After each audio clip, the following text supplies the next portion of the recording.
workers face, including lower wages, longer hours, and hazardous workplaces. So I would really like to see that we're able to include workers at the table, because my colleagues, representatives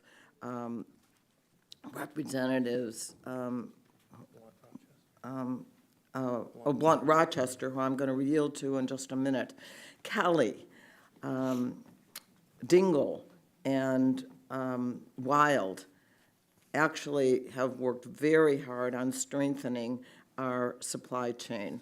So I would actually like to make sure that we include workers in this, and I want to yield at this time to our colleague on the committee, Representative Blunt Rochester, right now. Thank you, Ranking Member Schakowsky. We on Energy and Commerce have sounded the alarm on supply chain challenges that threaten our health from drug shortages, our economy from rising prices, and our national security even before the COVID-19 pandemic. But we know that the pandemic exacerbated these challenges. As a Congress, we took steps, and I was proud to work as part of the CHIPS and Science Act Conference Committee to help bring semiconductor manufacturing back home. But we all know that we didn't go far enough. That's why in February of this year, I asked my colleagues to work with me to develop a comprehensive, credible, and resource supply chains package to compete globally and create good-paying American jobs. The Republican supply chains discussion draft we are considering today is a good start, but I believe that Mr. Bouchon and I can make it stronger. When I worked on the Supply Chains Act with Representatives Dingell, Kelly, and Wild, we solicited the input of over 160 businesses, trade associations, and other organizations to craft that policy. In crafting our bill, Mr. Bouchon and I will continue to work with stakeholders so that we can provide that feedback. We agreed that our compromise will ensure that the federal government adopts the same spirit of collaboration, directing them to consult with all stakeholders, including labor and representatives from America's workforce. While we're still working out the details of our agreement, Mr. Bouchon and I agreed that supply chain legislation must underscore the need for focused leadership dedicated to this issue. That means developing a national strategy with specific and measurable goals. And that includes enhancing the federal government's support to the private sector. If we are able to be competitive with China, it means we must make sure this simple premise: if these things can be made in America, we should make it in America. And we cannot and will not lose this competition. And I am hopeful that we will craft legislation that meets this moment. Thank you, and I yield back. Does the gentlelady yield back? Yes. Okay. Thank you. All right. I now recognize the chair of the full committee, Mrs. Rodgers, for 5 minutes for her opening statement. Thank you, Chairman Bilirakis, and our witnesses for being here today. America's economic leadership to beat China depends on our ability to innovate and maintain strong, reliable supply chains. The COVID-19 pandemic exposed how fragile our supply chains are. Hospitals were short on ventilators and personal protective equipment. People were unable to find basic necessities like food, medicine, baby formula, and hand sanitizer. And manufacturers experienced shortages of critical semiconductor chips, which help power our cars and our home appliances. We learned how easy it is to become over-reliant on our adversaries like China. And we cannot make that same mistake again when it comes to our supply chains and emerging technologies. Our national and economic security depends on American technology and our leadership. At last week's Senate Summit on Artificial Intelligence made clear AI has become a top priority for lawmakers.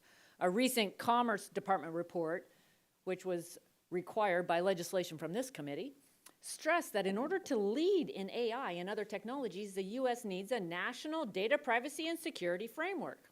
I agree that that is key, and I know many join me in that. But it's not just for AI. is for American tech leadership more broadly, which is why we've been working on legislation to protect America's information online and prevent China from surveilling and manipulating Americans. In order to make sure these technologies are developed here in the U.S., we also need to embrace innovation and entrepreneurship. That's the American way. We will never outspend China, nor should we even attempt to. Trying to do so wastes taxpayer dollars, it hurts small businesses and startups, and it cedes our leadership and technology and that future to the Chinese Communist Party. To grow our economy, to boost jobs, ensure that the U.S., not China, is developing these technologies of the future, we need solutions that unleash innovation and spur investment in these key technologies. The bills we're discussing today will achieve this goal. 3 years ago, committee Republicans authored legislative proposals to secure American leadership in emerging technologies critical to our long-term global competitiveness, like artificial intelligence, blockchain, and the Internet of Things. And several of these proposals became the bipartisan American Compete Act of 2020.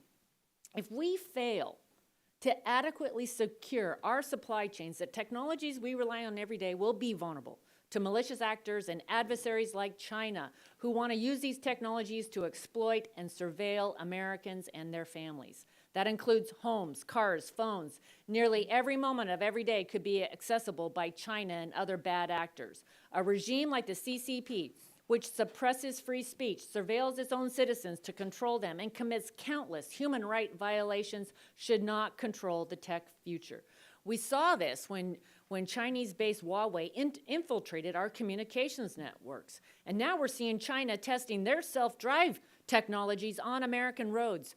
We must ensure technologies of tomorrow are developed in an ecosystem that promotes American values and promotes American data and our privacy. I look forward to today's discussion, and I'd like to yield the remainder of my time to Dr. Bouchon to discuss his legislation on supply chain mapping and resiliency. I yield. Thank you, Madam Chairwoman, for yielding. Today is an opportunity to help ensure that our economy and national security apparatus have a stable supply chain that can withstand natural disasters, international conflicts, trade restrictions, and any other number of issues that have led to bottlenecks for American producers. Enacting the draft legislation before us today will ensure that the Department of Commerce has the authority and information it needs to anticipate where and when supply shocks could arise by mapping and monitoring supply chains, and to determine how best to respond when these shocks inevitably occur. I'm also glad that this draft legislation will establish a program to have the Department of Commerce promote the use of blockchain technologies. Blockchains can help secure our supply chains by providing American producers with information on the sourcing of component parts of an end product. This will provide the producer and the Department of Commerce with critical information on supply chain vulnerabilities. I want to continue to work with my colleagues across the aisle, particularly Ms. Blunt-Rochester, and with stakeholders in industry to get this right, to promote a stronger and more resilient American economy. And I yield back to the Chairwoman. I yield back. Appreciate it. Now I recognize the ranking member of the full committee, Mr. Pallone, for his 5 minutes. Thank you, Chairman Bilirakis. The COVID-19 public health crisis exposed serious vulnerabilities in our critical manufacturing supply chains, vulnerabilities that harmed our efforts to combat COVID-19 and its economic fallout. Ask any doctor, nurse, or essential worker who needed personal protective equipment during the height of the COVID-19 pandemic. Ask any assembly line worker, manufacturer, or startup who did not have enough semiconductors essential to produce critical products and consumer electronics. Ask any everyday consumer who could not find basic household essentials like toilet paper and cleaning supplies as demand surged and supply chains just ground to a halt. So last Congress, congressional Democrats took bold action to strengthen our manufacturing base, bolster supply chains, create good-paying jobs for American workers, unleash innovation, and lower costs for consumers. The CHIPS and Science Act makes transformative, historic investments to strengthen supply chains and American manufacturing. It included $52.7 billion to spur American semiconductor production in order to end our dangerous dependence on foreign manufacturers of this critical good. and this new law will ensure that more semiconductors are produced here in the United States and not in China. If beating China was not just a slogan for House Republicans, they would have joined us in taking action and voting for this bill.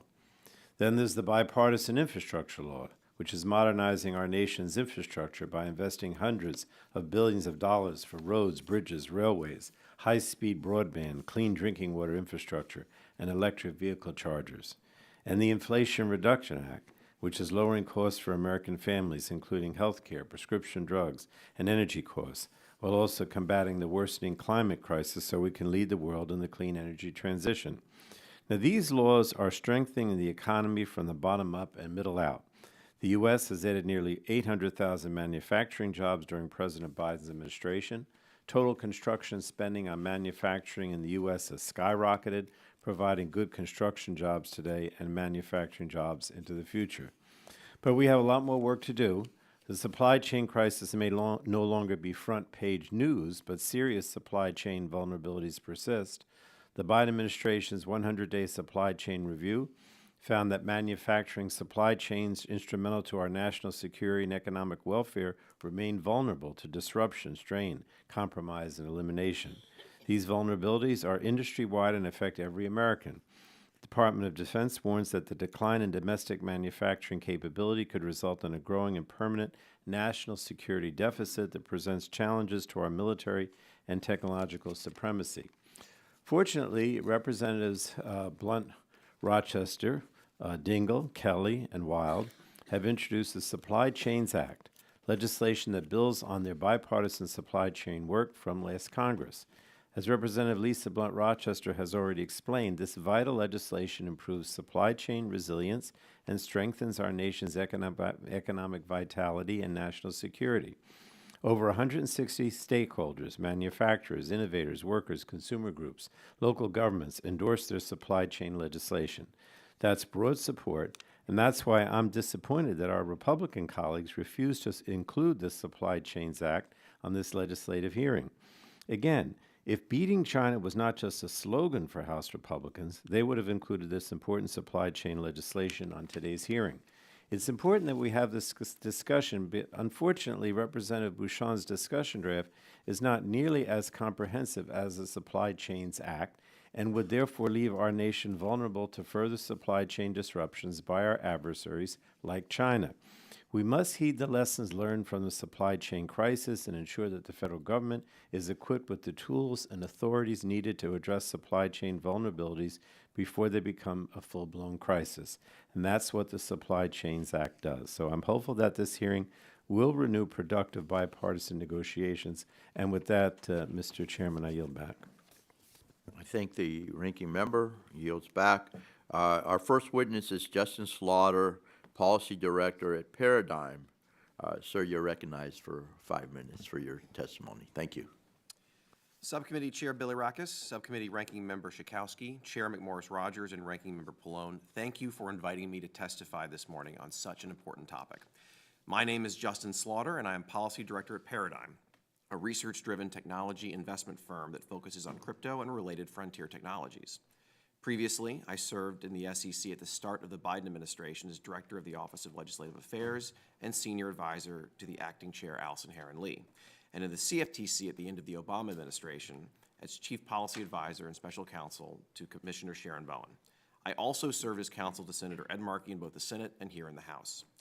As we sit here today, crypto is rapidly forming the foundation for the future of commerce and social coordination, and I believe it can help solve many of the challenges discussed during today's hearing and more. I am heartened by the work this committee and others are doing to understand crypto and blockchains.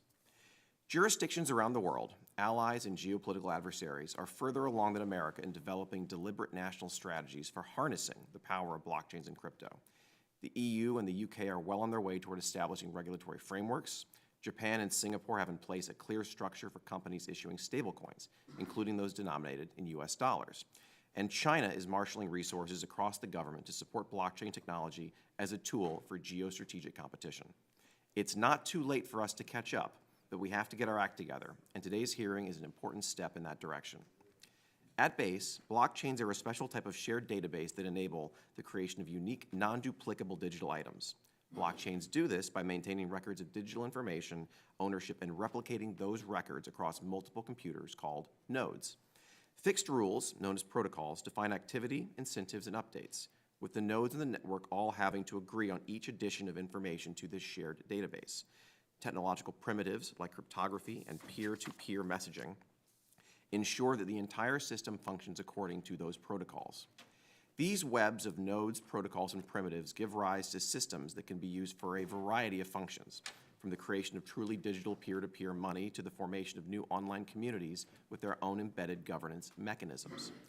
Whereas the laws of physics define scarcity in the world of atoms, the world of bits was previously unconstrained, making it nearly impossible to trustlessly enforce digital property rights.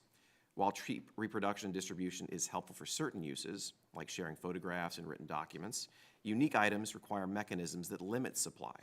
With crypto, it's now possible to own and control scarce digital objects and track their provenance across time and space without the need for a centralized entity. This includes money, art, and digital representations of physical items. You can therefore see how these characteristics could help solve critical problems in the world of supply chain management, where the inability to trace the origins and authenticity of physical items harms consumers, manufacturers, and more. For example, counterfeit goods on Amazon erode the value of American brands and impose higher costs on entrepreneurs and the consumers that buy their products. Similarly, manufacturers of complex products like computer hardware, often assembled from hundreds or thousands of component parts, frequently struggle to manage data records across suppliers in different locations. This is not just a consumer or business issue. A core aspect of securing critical infrastructure from adversarial nation states and other malicious threat actors involves being able to confidently track the movements of component parts. As for our government itself, the U.S. Air Force has a blockchain-based supply chain project called Basecamp, which helps the Air Force ensure timely and secure manufacturing of its essential equipment and provide a reliable supply of needed parts for maintenance, supporting the ongoing operations of our military globally. How can the government therefore continue to play a role in supporting crypto and blockchain technology? The National Cybersecurity Center of Excellence at NIST in the Department of Commerce has already been engaged in research on the use of blockchains for supply chains in manufacturing and research. We welcome these efforts and think NIST's engagement in research needs to be only the tip of the iceberg. More constructive engagement is needed between the private sector and the government on these topics, especially within the Commerce Department, but also more broadly. We also need more expertise within the government on these topics. Like many expertises, crypto is not a topic that is easily learned, but determined study yields vast rewards. Similar to other emerging technologies, crypto and blockchain and the companies building in the space need to be appropriately fostered and given clear rules of the road to operate. The future that crypto can help build is clear. It can help make our supply chains more resilient while also keeping this nascent technology headquartered here in America. Crypto can also offer increased economic opportunities for a variety of industries and communities, as well as increase the transparency of and access to our financial system. Thank you, and I look forward to your questions. Thank you, sir. Appreciate that. Our next witness is Scott Paul, President of the Alliance for American Manufacturing. You're recognized for 5 minutes. Thank you. Thank you, Mr. Chairman, Ms. Schakowsky, and members of the subcommittee. We appreciate the opportunity to testify today. Supply chains are taken for granted when they work perfectly. However, when they break down, supply chains can cause widespread damage to our economy, jobs, and national security. While the acute supply chain crisis that hit hard over the past 3 years is mostly in the rearview mirror, we must understand 3 things as we look ahead. First, there is certain to be another disruption, although we cannot predict how, where, or when it may arrive. Second, many of our supply chains are still incredibly frail and not yet de-risked, decoupled, localized, or sufficiently resilient. Third, while some progress has been made in identifying assets and vulnerabilities through this administration's supply chain review efforts, the federal government still does not currently have the complete set of tools and authorities to identify, prevent, and mitigate supply chain vulnerabilities before they spiral out of control. The United States' continued reliance on China for critical supply chains is a significant danger for our economic and national security. We should no longer question whether China will weaponize its supply chains and our reliance upon them to its advantage. The CCP has already demonstrated an ability and a willingness to do just that. Our vulnerabilities reflect an outdated notion of the benefits of hyperglobalization, which has caused damage to consumers, workers, domestic businesses, and our national security.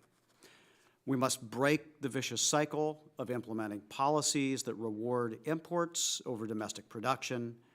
But the idea is not to build a wall around America or to seek autarky. Rather, we must build more domestic capacity in critical manufacturing sectors and consider localization of supply chains a best practice. Holding this hearing and examining this legislation is by itself an acknowledgement that supply chain resiliency is not a challenge that the private sector alone can fix. There is an appropriate role for government to provide leadership, coordination, and supportive policy framework, and if necessary, grants, loans, and other forms of federal assistance directed to expand domestic production where the vulnerabilities are most critical. This policy idea is as old as our nation. Washington and Hamilton, Lincoln, FDR, Reagan, and others all recognized this and proposed action. It's worth noting that this American idea of policy support for domestic industry is about as far away as one can get from the state control we see in China. The supply chain bill before us today is an important starting point for legislation that can be made more effective by adding common sense improvements to fully address the challenges facing our nation. And on that note, we wish to direct your attention to several important policy provisions found in Representative Blunt Rochester's legislation, the Supply Chains Act, which deserve the attention of the subcommittee. These enhancements would be particularly valuable for small and mid-sized manufacturers, which make up the bulk of the industry. The federal government needs a dedicated office with the necessary clout to direct supply chain efforts and to implement a comprehensive and coordinated supply chain strategy. The federal government should provide coordination for the private sector by creating voluntary standards and best practices that can be used to address supply chain vulnerabilities. And capitalizing a robust supply chain resiliency fund can provide financial assistance where there is a demonstrated need. At a minimum, Congress should commission an independent study to determine whether grant and loan-making authority is warranted. We are deeply concerned that the pending legislation eliminates government consultation activities with America's workers. The Alliance for American Manufacturing is a labor-business partnership, and I can speak with firsthand knowledge that giving both companies and workers a voice greatly enhances the work of building a policy framework to revitalize American manufacturing. Some of the best ideas come straight from the workers on the shop floor. We look forward to working with you to enact policies to make our supply chains more resilient, localized, and de-risked. I'm bullish on the future of American manufacturing, particularly with the proper policy support from Congress. Thank you. Thank you so very much. Our next witness is Dina Gazarian, founder and chief executive officer of Austere. You're recognized, ma'am, for 5 minutes. Thank you, Chairperson, and thank you to the subcommittee for having me here today. Good morning. My name is Dina Gazarian, and I am the founder and CEO of Austere, a tech accessories company. I have more than 25 years of experience driving top consumer technology and fashion brands. I've also served as the vice chair of the executive board of the Consumer Technology Association. Let me tell you a little bit about my company. In 2018, I began discussions with retailers and partners about addressing a gap in the home theater marketplace: high-end, beautifully designed HDMI cables, surge protectors, and cleaning products. I focused on finding contract manufacturers that could meet my very stringent design and quality requirements. These manufacturers largely exist in China, given its extensive manufacturing and testing ecosystem that has been developed over many years. In 2019 at CES, at the annual technology show in Las Vegas, I locked up all of my suppliers, capital, and partners and launched our brand, Austere. Little did I know that massive US tariffs on my products were around the corner.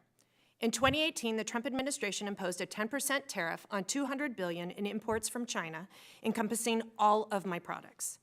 My company's scarce capital had to be reallocated quickly to cover these new expenses.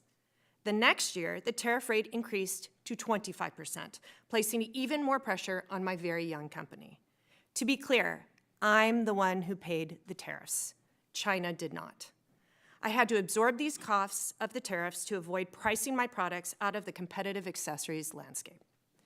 To mitigate the supply chain disruption, I sought new suppliers outside of China, but shifting supply chains is not costless and definitely does not happen overnight. With much effort and resources, I found new manufacturers in other countries to meet my design and quality requirements. I was not able to abandon China entirely, but I have shifted 70% of my manufacturing to other countries. Our challenges continued with the onset of the COVID-19 pandemic. The United States Congress and Trump administration helpfully offered the Paycheck Protection Program, and I took advantage of it. For my company, the PPP loans served to offset my tariff payments. It would have been more efficient to repeal the tariffs entirely, which would have lessened the need for the companies to seek government resources like mine to stay alive.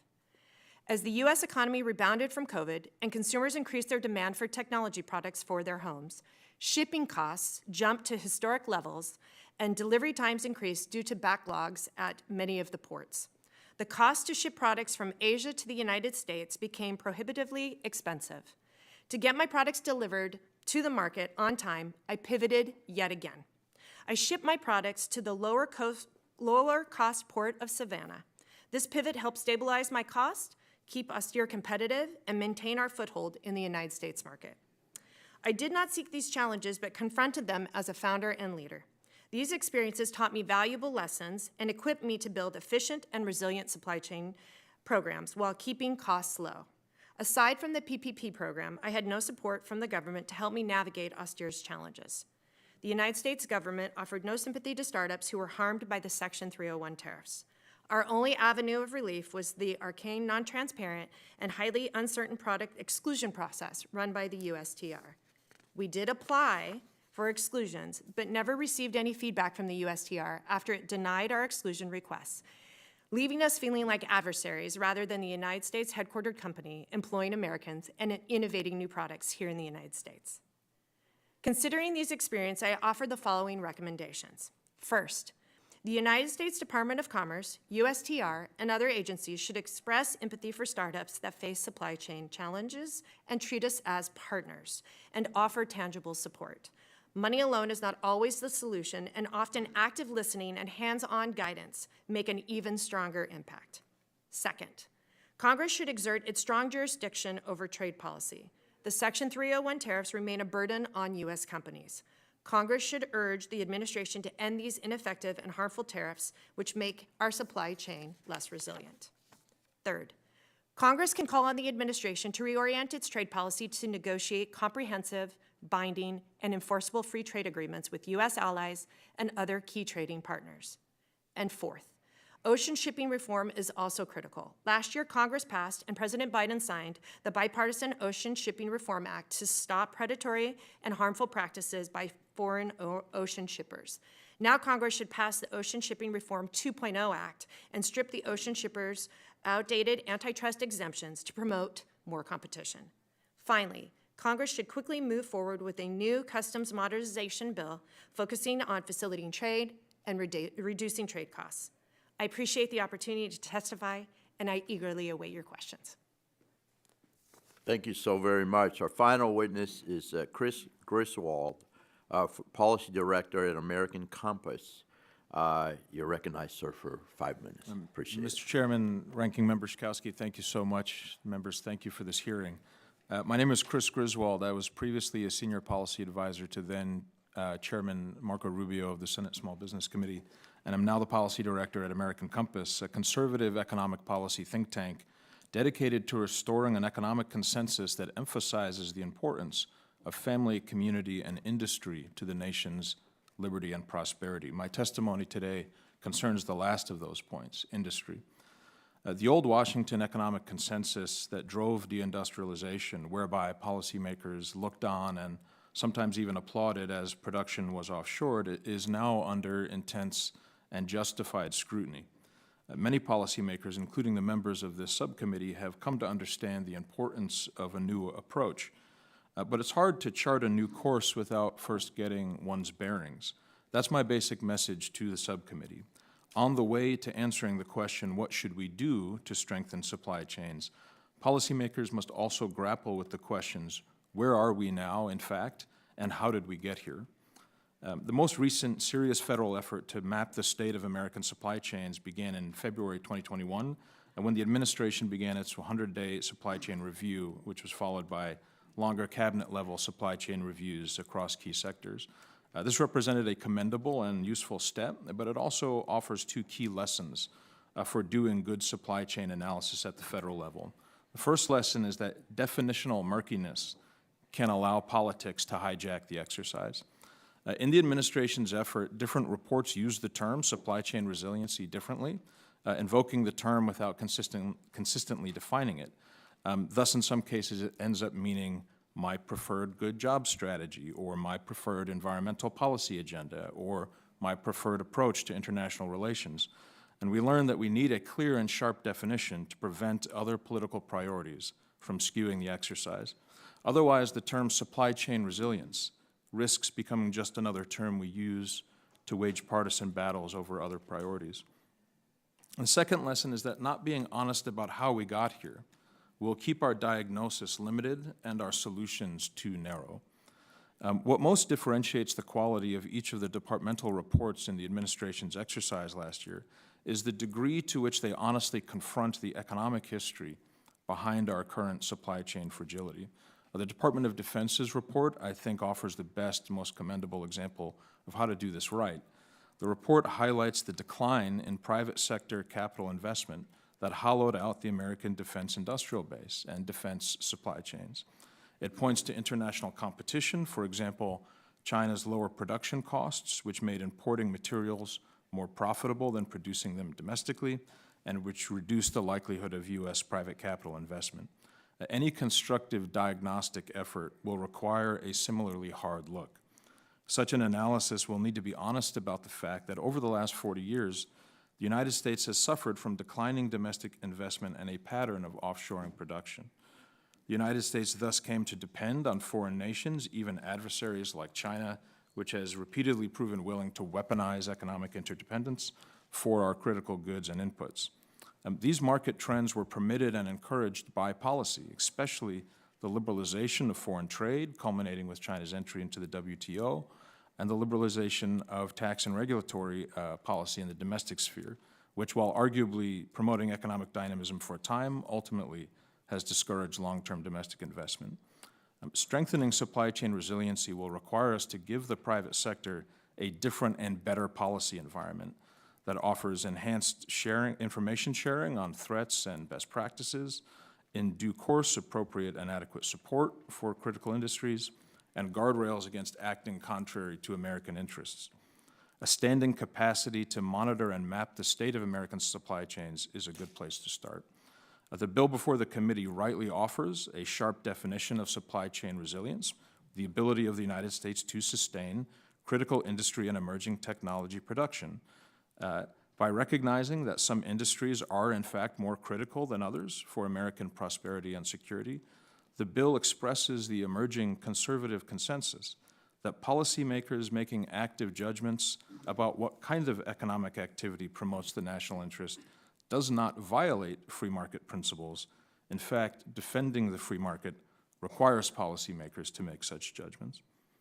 And finally, by requiring the proposed program to report to Congress an assessment of policies, rules, and regulations that impact the ability for domestic manufacturing to compete, the bill expresses an understanding that a wide range of policy decisions drove this problem and that a wide range of policy changes are needed to get us out.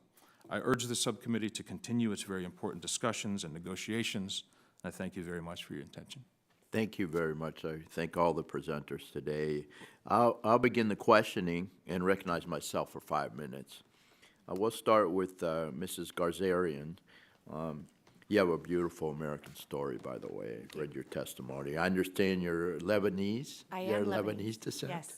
I'm married to an Armenian. I am. Yeah, that's wonderful. And have raised children with special needs. I do. Thank I you. have my What a youngest has wonderful special needs. role model you are. Oh, well, thank you. That's true. I'm sure there's a lot we can learn from you beyond supply chain, of course. But we'll stick to the subject matter today. Can you tell us a bit about what it means to be an entrepreneur in this country and what we can learn about how business can benefit from a government as a resource of information? And I know maybe you can expand upon that, as opposed to picking winners and losers in the economy. Yes, thank you for the question. So I'm lucky I come from a family of entrepreneurs, and just about everywhere I've worked, there has been some sort of spirit of entrepreneurship that I've been able to learn from. So when I took my first step to actually open up my own business and create something, the excitement that was there really kind of drove me to make something and make something important that I could show my family and show really our industry what could be done with a lot of focus and effort.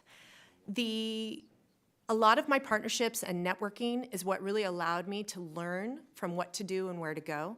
So the private sector and that participation definitely drove us into how we set up our business model. 25 years of experience in the consumer technology space allowed us to be able to learn and utilize those relationships, a good portion of them, especially when it came to manufacturing, being developed in the ecosystem of China. That ecosystem that was in existence, I'd been working with them for years, so when it came time to start our new business and to use quality manufacturing of people who would meet standards that would meet my level of product was absolutely who we wanted to partner with to build the business. I would say what was interesting about being a first-time entrepreneur is starting at what was, I think, a very easy time to get into the business because of the network that existed and the ecosystem that existed. And then in the first 3 years of being in a business, having all of that turned upside down on its head to learn from, there was a lot of places we tried to go to be able to be as nimble and fast as we could to stay alive. I would say a lot of our effort within the supply chain on the private sector side through our third-party logistics provider that gave us information such as you can open up duty-free facilities to be able to hold on paying tariffs right away so you can extend your cash flow. Leveraging, because the majority of my business is on the East Coast, leveraging East Coast facility, the East Coast Port of Savannah to be able to bring goods in and have a quick turnaround time versus working through the behemoth at the West Coast in my neck of the woods in Los Angeles. That information and those efforts is what kept us alive and nimble during probably one of the most trying times ever to be an entrepreneur. Absolutely. Thank you very much. welcome. You know, I'd like to talk to you personally, but I want to get to these questions, but very informative. Mr. Slaughter, I know you work for a former alumni of this committee and Senator Markey. You're an expert in blockchain technology, I understand, including cryptocurrency. I hope you agree that the currency discussion is just one aspect of this generation technology. Can you translate for us how blockchain and distributed ledger technologies can be applied to our topics today, please? Absolutely, and I'll absolutely try to do that. This is a very opaque topic, I know. The way to think about distributed ledger technologies is that they are fundamentally information networks that allow for many different people collectively to access information in a decentralized fashion, but in a trusted fashion. The great example I give is many of the members in this committee, I'm sure, are familiar with Dear Colleague letters. Part of the problem with Dear Colleague letters, as you all know, is as you are circulating for signatures, you have to have your own office control access to the letter itself. Otherwise, edits get made without your knowledge, parts are deleted, it's chaos. We have found that traditionally in centralized settings, you can have things be either decentralized, where many people have access, you can have things easily changed quickly, or you can have things that have trusted, but you can't have all three. Blockchains allow for all three. You can have many different people accessing a network, you can have a consensus mechanism confirming authenticity and veracity, and you have changes done frequently and quickly. That is the basic theory behind distributed ledger technology and blockchains, of which crypto is also a part. More time. Yeah, I'm going to have to, my time has expired. I'll submit the questions for the record, but I'll recognize now the ranking member of the committee, Ms. Schakowsky, for her 5 minutes of questioning. Thank you. I have a series of questions for Mr. Paul, and they deal really with the issues of workforce. And I wanted to talk to you on,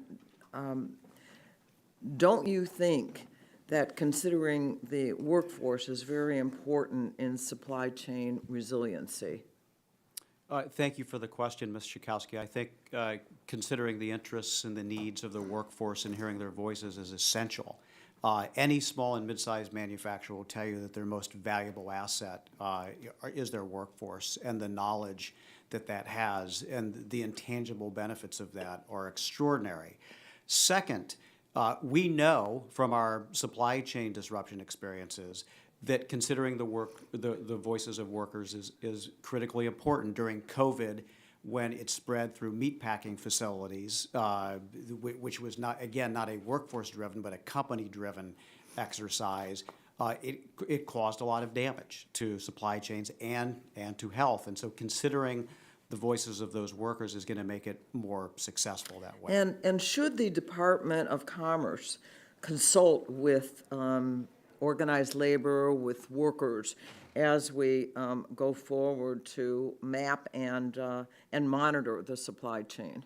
Yeah, I will just say in my experience that having the voice of unions is essential. I mean, may have political disagreements with unions, but having the voice is essential. We operate as a labor-business partnership. We have big steel companies, big other manufacturing companies, and the United Steelworkers sitting at the same table solving problems. And we're able to do that far more effectively than when you're leaving one of the key stakeholders out.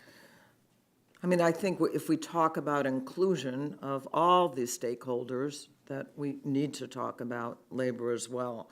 I wanted to ask you, has the gig economy always been have a positive effect on workers?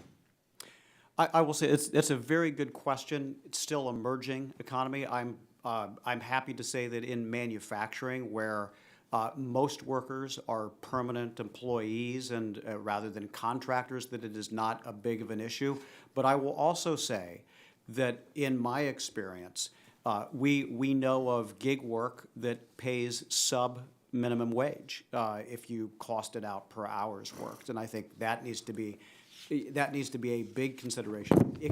It can have some benefits like flexibility and entrepreneurship, but it can also have some serious concerns with respect to wages, with respect to benefits, and it can put downward pressure then on the incomes that you might find in certain communities. And I think that aspect of it needs to be studied very, very carefully. I appreciate that so much.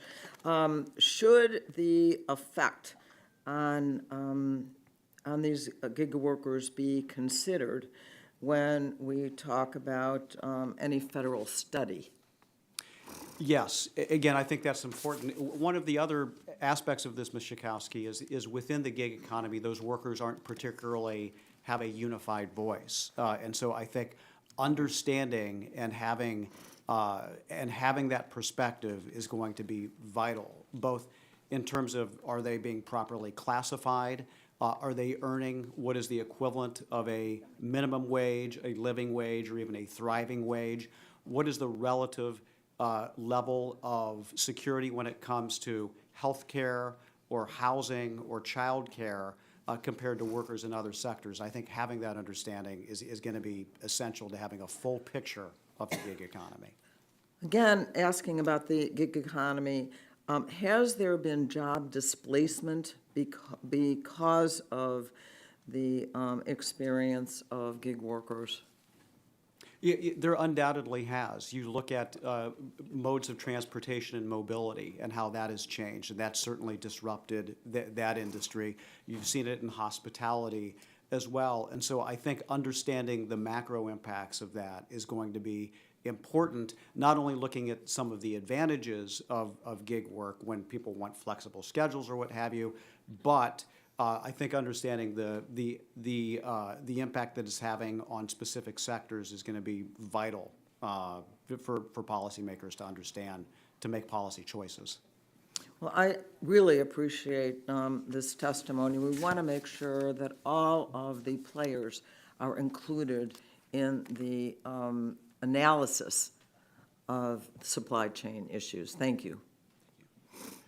General Lady yields back, and I'll now recognize the chairperson of the full committee, Mrs. Rodgers, for her 5 minutes of questioning. Thank you, Mr. Chair. Mr. Griswold, thank you for your testimony. I'm summarizing a bit here from your written statement, but you essentially said, just like infrastructure, supply chain resiliency has become a buzzword, and that it risks losing its meaning to justify other policy goals. And I think it perfectly explains how a sensible consensus proposal last Congress turned into a multi-billion-dollar handout. As you referenced the all or nothing approach, can you explain why it's dangerous to massively spend on varied objectives without first even examining the problems that we're trying to fix? Thank you very much for the question. I think in my mind, it's a sequencing question.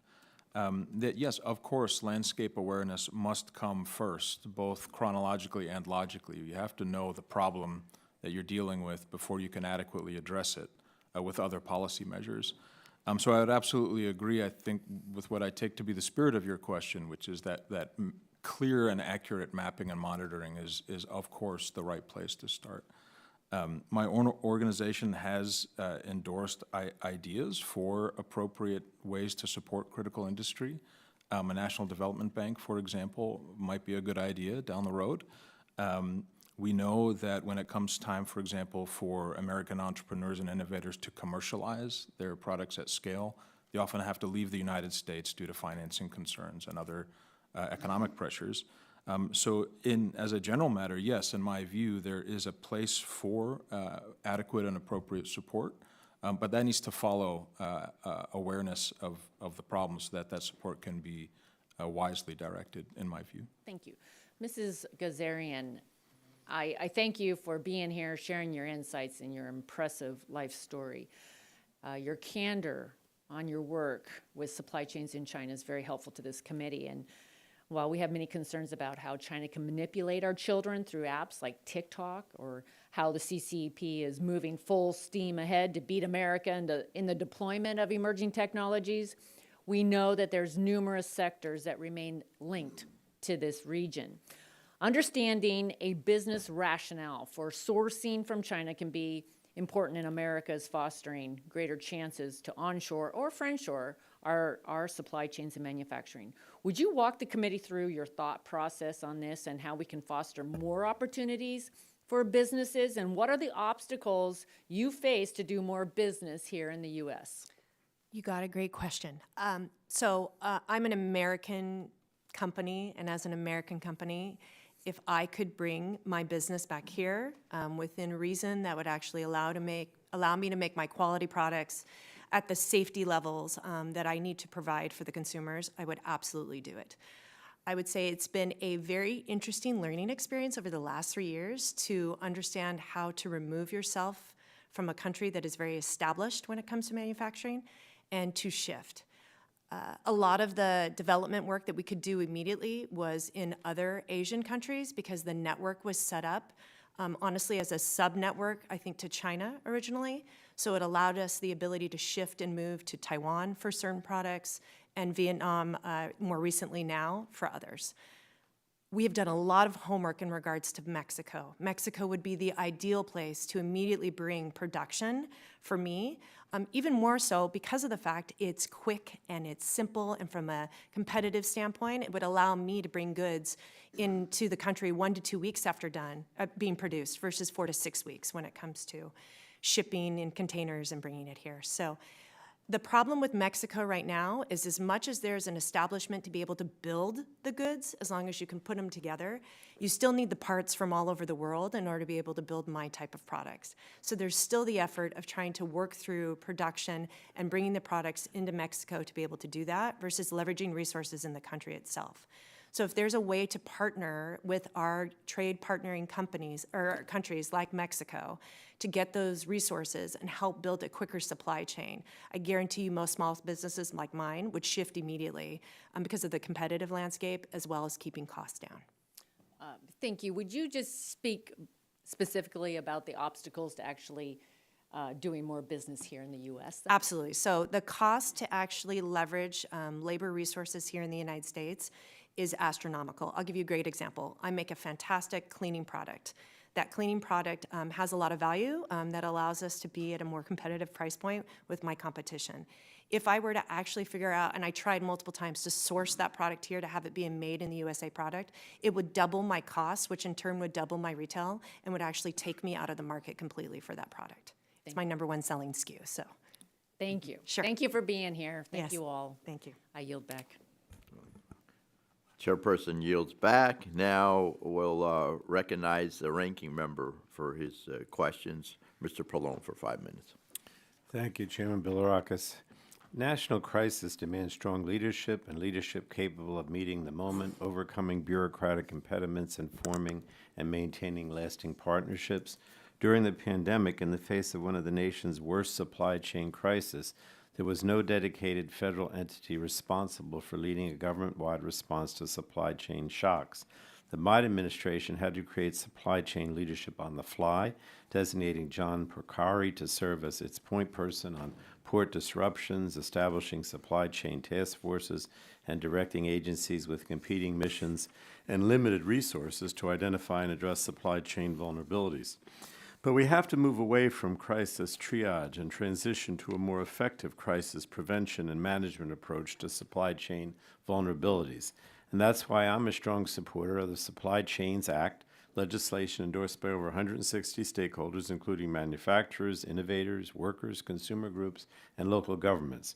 This vital legislation recognizes the importance of a dedicated office and strong leadership at the Department of Commerce to spearhead a whole-of-government approach for preparing for and responding to supply chain shocks.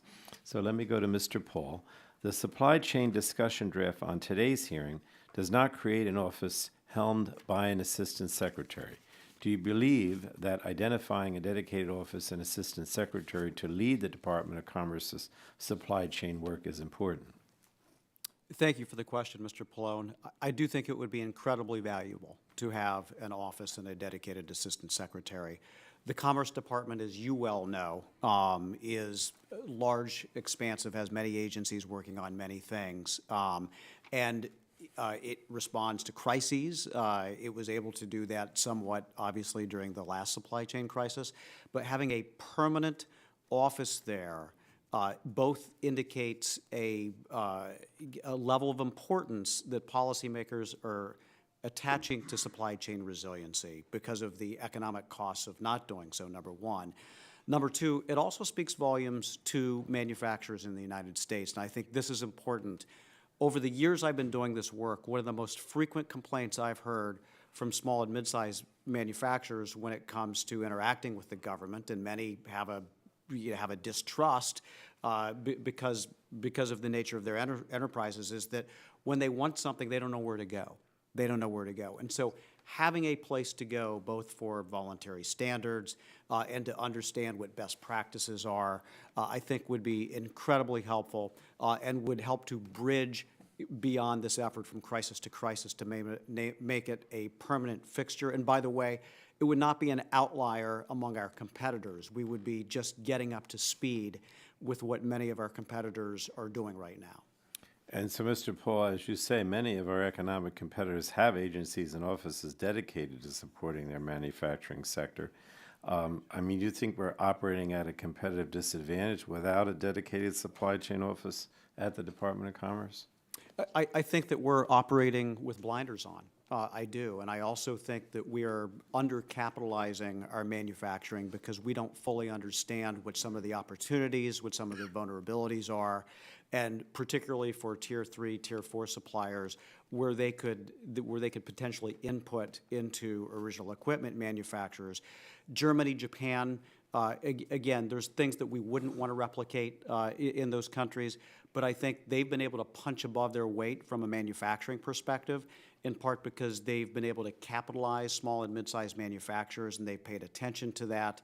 And that's something that from time to time in our country's past we have done, and that we need to restore that outlook rather than thinking that the invisible hand of the free market is somehow what is causing and all determining of that. We should know that the actions of the Chinese Communist Party and deliberate policy choices matter far much more than any of those theories that have been put forward. Just quickly, Mr. Griswold, the Supply Chains Act commissions the new office to establish and update a government-wide strategy to counter threats to critical supply chains. Do you think such a strategy would be valuable? 20 seconds. As a general matter, yes, I think the more the federal government can do to offer a coherent economic diagnosis and a coherent economic plan to remedy that diagnosis, yes. I'll remain tactfully agnostic as to the specific form that should take in the context of this hearing, but as a general matter, yes, of course. All right, thank you. Thank you, Mr. Chairman. The gentleman yields back. Now I'll recognize Dr. Bouchon for his 5 minutes of questioning. Thank you, Chairman Bilirakis, Chairwoman Rodgers, for calling today's hearing. I will comment a little bit on that issue with all due respect to the approach from my colleagues on the other side of the aisle. Expanding an already bloated federal government will not address the supply chain issue, in my view. I suspect we already have dozens, literally dozens of federal agencies that can address this without adding another political appointee at the Department of Commerce. That said, we need to address it. The last few years have shown how supply chain shocks in sectors such as semiconductors and pharmaceuticals are having real impacts on the lives and livelihoods of people that I represent. In order to prepare for future shocks, policymakers and American businesses need to have reliable information on where our supply chain vulnerabilities are today, where they will be in the future, and what meaningful steps we can do to take to address them. I'm proud to lead the draft legislation and work with Ms. Blunt-Rochester that will establish a pair of programs within the Department of Commerce without adding another political appointee. One program to promote resilient supply chains and respond to supply shocks in sectors relying on emerging technologies, and the other to promote the use of blockchain technologies and enhance public awareness of their uses. I'll have to admit I don't understand blockchain. Does anybody? I don't know. That was a joke. Another key component of the bill is the establishment of a coordinated group made of private industry and federal agencies to identify and address supply chain vulnerabilities, gathering voluntary data from the private sector and sharing best practices on avoiding supply chain shocks. So, Mr. Griswold, in your testimony, you mentioned that political priorities can skew policymakers' decisions when it comes to supporting and guiding our economy to avoiding supply chain shocks. Do you think that the coordination group established in the draft legislation would help guide policymakers away from such politically driven decisions, since we're combining the private sector as well as the public sector? Just a general impression. Yeah, my general impression would be that the wider a net that this effort can cast, the better off it will be. The diversity of perspectives, I think, can only be constructive. Yeah, thank you.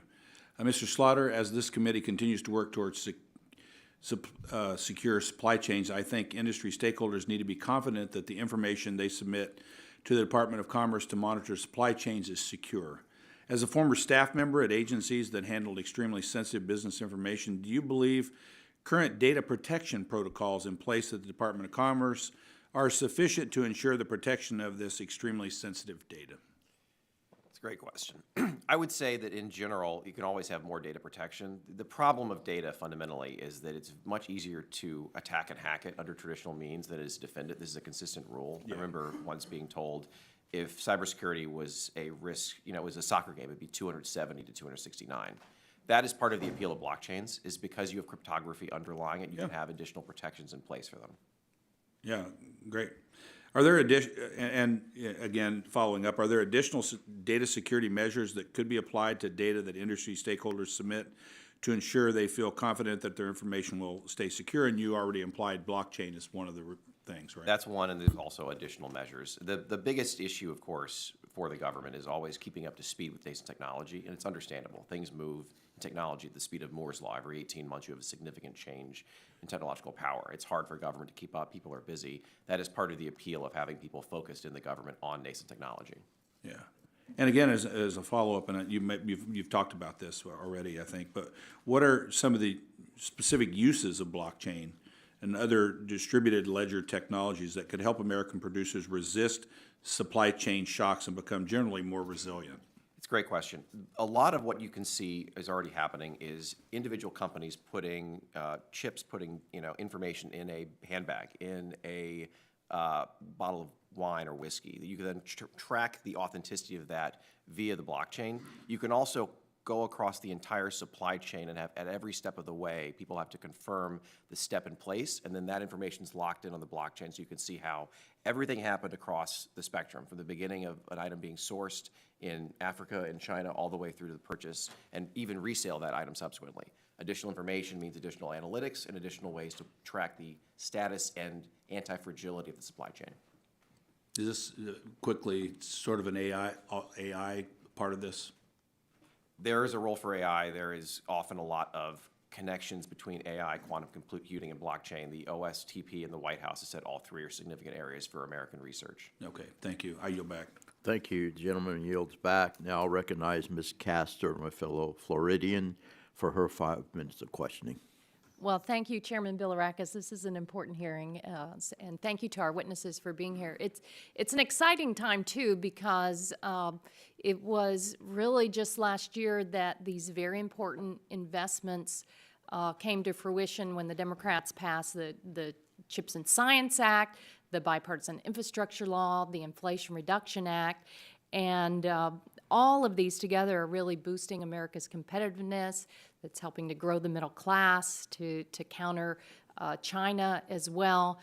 The CHIPS and Science Act alone, I noted, I just got a report, in the 1 year since the CHIPS Act was signed into law, companies have announced over $166 billion in American manufacturing in semiconductors and electronics, and at least 50 community colleges in 19 states have announced new or expanded initiatives to help American workers access good-paying jobs in the industry. In total, since the beginning of the Biden-Harris administration, companies have announced over $231 billion in commitments in semiconductor and electronics investments. And when I was home this summer, in St. Petersburg, I met with two companies. One is Plasma Therm. They do semiconductors and advanced wafer processing. J-Bill does advanced manufacturing and supply chains and high tech. And they said they really are now shifting a lot of their domestic manufacturing away from other international players like China. So that was good news. Then on the infrastructure law, the Port Tampa Bay is the largest port in Florida. It's critical to the movement of goods and supplies.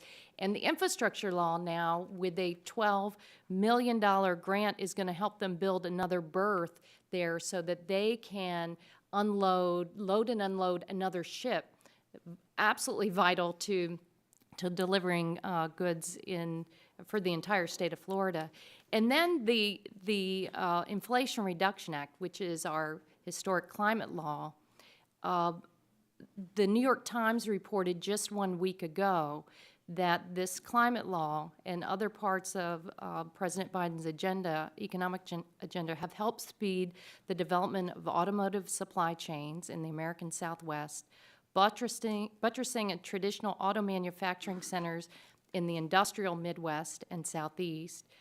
The law, which passed with only Democratic support, aided factory investment in conservative bastions like Tennessee and swing states of Michigan and Nevada. The law also helped underwrite new investments in electric cars, home solar panels in Florida, Arizona, and California. It said that the numbers show that actual, not announced, business and consumer investment in clean energy technologies hit $213 billion in the second half of 2022 and the first half of 2023. That was up from $155 billion the previous year and $81 billion in the first year of the data under President Trump. So Mr. Paul, are you surprised at the scope and breadth of these investments now and the reshoring of supply chains as a result of investing in America? It's a good question, and I would say yes and no. I would say I am surprised because there was a lot of skepticism about what could happen. I'm not surprised, though, because it is in response to kind of one of those fundamental laws of economics that actors respond to incentives. And that's exactly what's happening here, is that there is now an incentive to locate this type of production in the United States through a combination of offsetting capital costs, through helping with workforce, to having a procurement market, and to having a balanced trade policy. And you have seen those dramatic shifts in semiconductors and microelectronics. You've seen it in many aspects of clean energy. The way in which this gets to the third and fourth tier suppliers that I think many folks are concerned about with supply chains is to build on that through supply chain legislation to keep the infrastructure investments that you're talking about, because to have those supply chains move without bottlenecks, you need that investment. So I'm glad there was $17 billion for ports and waterways, for instance, some of which is helping Tampa Bay, but we need to keep that momentum going. We have underinvested in our infrastructure, and we have undercapitalized manufacturing for 3 decades, and quite honestly, we're playing catch-up now. We're getting in the game with the rest of the world, and we need to keep the momentum. Thank you very much. I yield back. Okay, thank you. General Lady yields back. Now recognize the Vice Chairman of the committee, Mr. Wahlberg from the great state of Michigan, for his 5 minutes of questioning. Thank you, Mr. Chairman, and thanks to the panel for being here. Being from the auto state and amid the ongoing UAW strike that we all are watching in the news, I'm seriously concerned about how reliant we've become on China for critical components of our fleet. That reliance has gotten worse with the push for EVs, and we have experienced it to the extreme in Michigan. Mr. Griswold, in the Biden administration's supply chain review, some agencies acknowledged the increasing competition with China, especially related to advanced batteries. Yet there seems to be a lack of coordination and action at the agencies to address the problem, with many of their policies pushing us to be more reliant on China, not less, and we've seen that even in Marshall, Michigan, with Ford Motor Company having to contract with a CCP licensed company to provide the resources and the ability for an electric battery. How do we address this growing reliance and improve our battery supply chain? And secondly, are we hindering the potential of a domestic supply chain in favor of a faster EV transition? Thank you, Mr. Vice Chair, for the question. There's a few things I would say. The first you noted, I think quite rightly, some lack of coordination between federal agencies, which is one of the reasons why a standing capacity to do this kind of supply chain monitoring and mapping is so vital. And I recognize that there are ongoing discussions about whether that's a program or an office and so on. But having that standing capacity is absolutely essential so that there's a mechanism for addressing that kind of discoordination. I think the structure of the federal government at the moment is not well suited to addressing the concern you raise. On the question of whether we are privileging a faster EV transition over building our own domestic supply, I think you're absolutely right to point to that trade-off. And it's one of the challenges, I think, that the current administration is facing. We heard just earlier from an earlier question, the IRA referred to as a climate bill rather than a industrial strength bill, for example. And I think that speaks to the tension in the coalition on the other side of the aisle. That is indeed a challenge. With respect to our ongoing and in some cases increasing dependence on China, one thing we haven't talked about yet in this hearing is the ability of the U.S. government to simply say no when it needs to. One of the criticisms I would make of the current administration's executive orders, for example, is that respecting investment in China and semiconductors and in other critical technologies, is that they're too weak.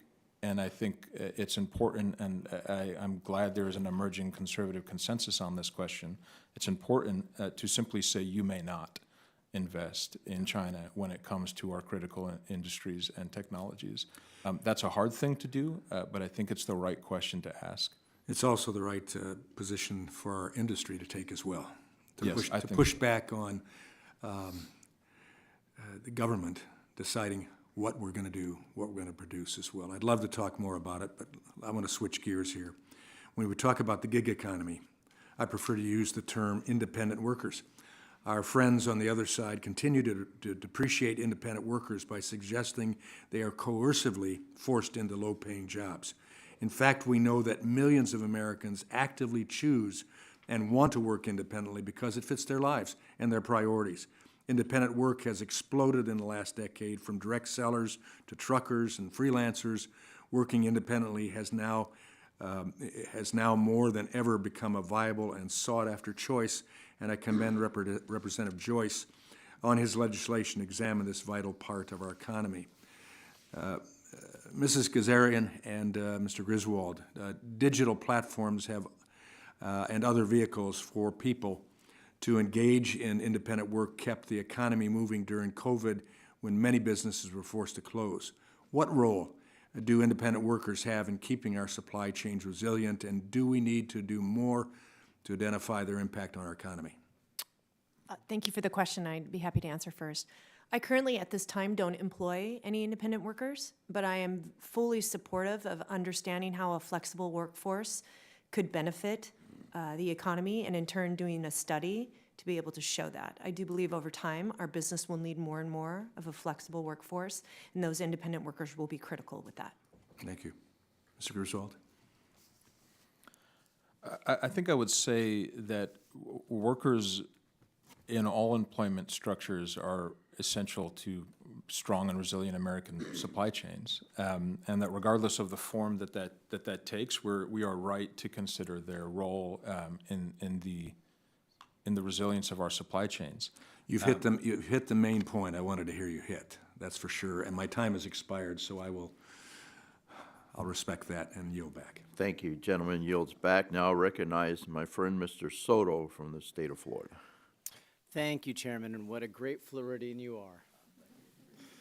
Happy to be discussing a critical issue, supply chains, today. We learned during the pandemic, that a plan to import a bunch of goods from 10,000 plus miles away sometimes can hit snafus, right? And so as we're still working in a global economy, it's about making sure we have domestic capacity for some of these essential goods, even while we continue to engage in international trade. The infrastructure law, the CHIPS Act, and IRA were all parts of the President's vision, and so many of us in Congress. We saw factory construction double over the last year, which is exciting. A key part of the supply chain is making more essential products in the United States, those especially that are important for national security and high growth areas. It's all about capacity. We're also seeing nearshoring, and Central America and South America is a part of that too.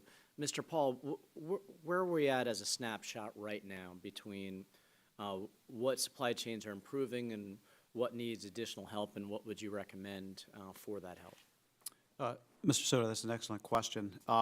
And I want to preface the answer to this by saying that I think having a supply chain strategy and additional legislative authority coming from the Congress is going to be essential to widening and deepening the understanding of all of this, because there are limited lines of sight into what's going on right now. And that's not only from a federal government perspective. I think this varies widely by agency. I think DOD has some understanding within its space. I think that other agencies will acknowledge that they do not currently have the best line of sight in there.